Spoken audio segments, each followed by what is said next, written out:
الحمدللہ والصلاة والسلام علی رسول اللہ وعلی آلہ وصحبہ ومن والاه اما بعد السلام علیکم ورحمۃ اللہ وبرکاتہ۔ آج کے سبق میں ہم سیکھیں گے کہ کس طرح ھذا اور ذالک کا استعمال کیا جائے اور اس سے عربی جملے کیسے بنائیں اور کون سے وہ الفاظ ہیں جن کے ساتھ ہم یہ اسماء اشارہ استعمال کر سکتے ہیں۔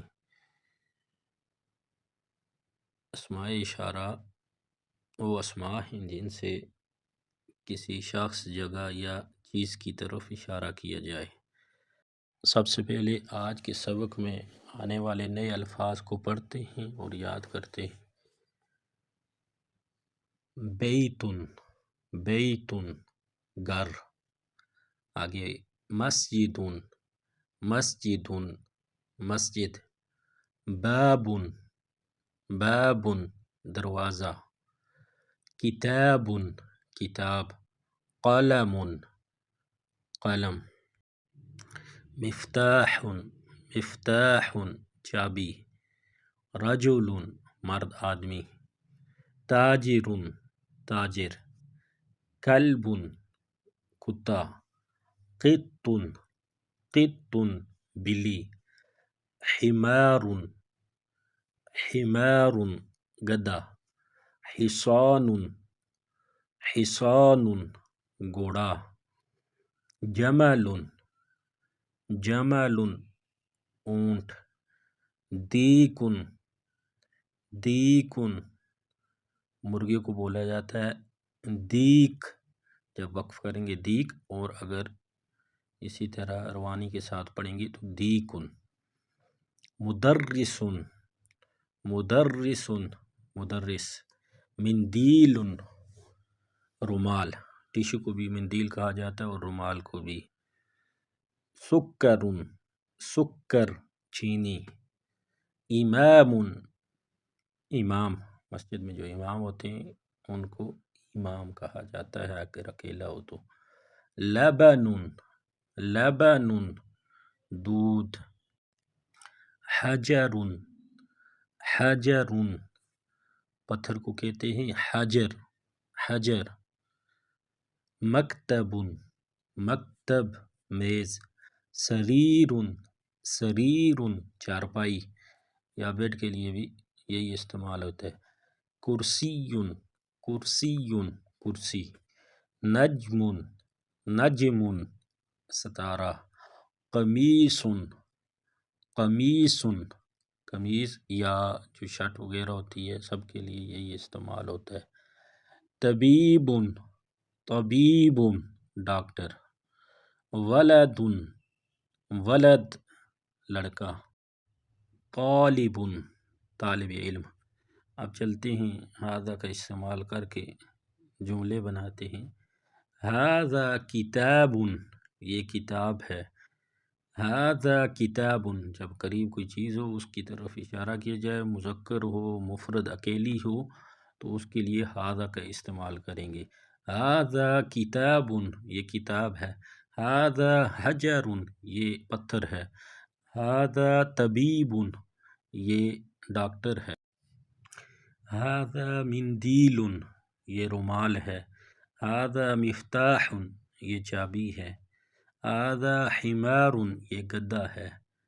اب اگر مذکر مفرد دور ہو اس کی طرف اشارہ کرنے کے لیے ذالک کا استعمال کریں گے۔ ذالک سے جملے بناتے ہیں۔ ذالک جمل، وہ اونٹ ہے۔ ذالک حصان، وہ گھوڑا ہے۔ ذالک دیک، وہ مرغا ہے۔ ذالک ولد، وہ لڑکا ہے۔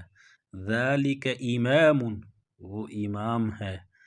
ذالک مسجد، ذالک مسجد، وہ مسجد ہے۔ اب سیکھتے ہیں کہ اگر ایک چیز ہمارے قریب ہے اس کی طرف اشارہ کر رہے ہیں اور ایک دور ہے، دونوں کا ایک ساتھ کس طرح ذکر کریں گے۔ ھذا حمار وذالک حصان، یہ گدھا ہے اور وہ گھوڑا ہے۔ ھذا مسجد وذالک بیت، یہ مسجد ہے اور وہ گھر ہے. ھذا امام یہ امام ہے. وذالک طبیب اور وہ ڈاکٹر ہے.